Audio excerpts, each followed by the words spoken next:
जी अस्सलाम वालेकुम। अगर कोई शख्स आपके ख़िलाफ़ झूठी एफ़आईआर करवा देता है तो झूठी एफ़आईआर को ख़ारिज करवाने के इंशाअल्लाह वो आज मैं तरीका बताऊँगा कि आपके ख़िलाफ़ अगर झूठी एफ़आईआर हो जाती है तो कौन-कौन से कानूनी चाराजोइयाँ हैं जो आपने इस्तेमाल करनी है।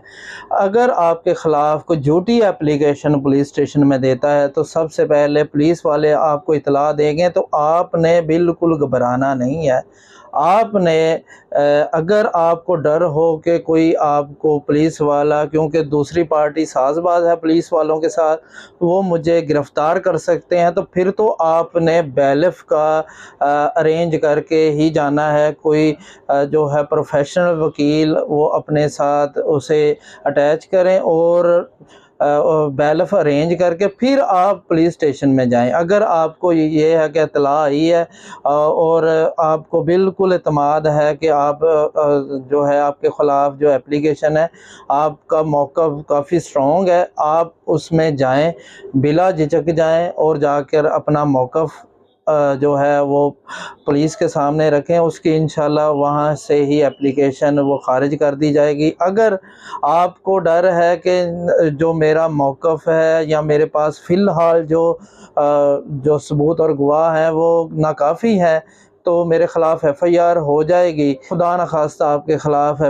जो है एफ़आईआर हो भी जाती है, तो आपने बिल्कुल उसकी गिरफ़्तारी नहीं देनी कि पुलिस आपको गिरफ़्तार कर ले। आपने उसमें अपनी प्री अरेस्ट बेल करवानी है। प्री अरेस्ट बेल दायर करने के बाद आपने जो जज साहब हैं आपसे मुचलका यानी कि श्योरिटी बॉन्ड मांगेंगे, वो आपने जमा करवाना है और शामिल तफ्तीश होना है। शामिल तफ्तीश होकर अपने सारे जो गवाह हैं, जो भी आपके पास एविडेंस है, वो आपने पुलिस को जमा करवानी है। अगर आप से पुलिस वाले वो एविडेंस नहीं ले रहे, तो आपने वो जज साहब को बताना है कि ये मेरे पास एविडेंस है, ये पुलिस वाले इसे शामिल जो है मिसल नहीं कर रहे, तो आपने वो भी यानी कि हर चीज़ को आपने आगाह करना है, जज साहब को आगाह करना है कि ये मेरे पास एविडेंस है, ये पुलिस वाले नहीं ले रहे, तो जज साहब इंशाल्लाह डायरेक्शन देंगे कि वो आपका एविडेंस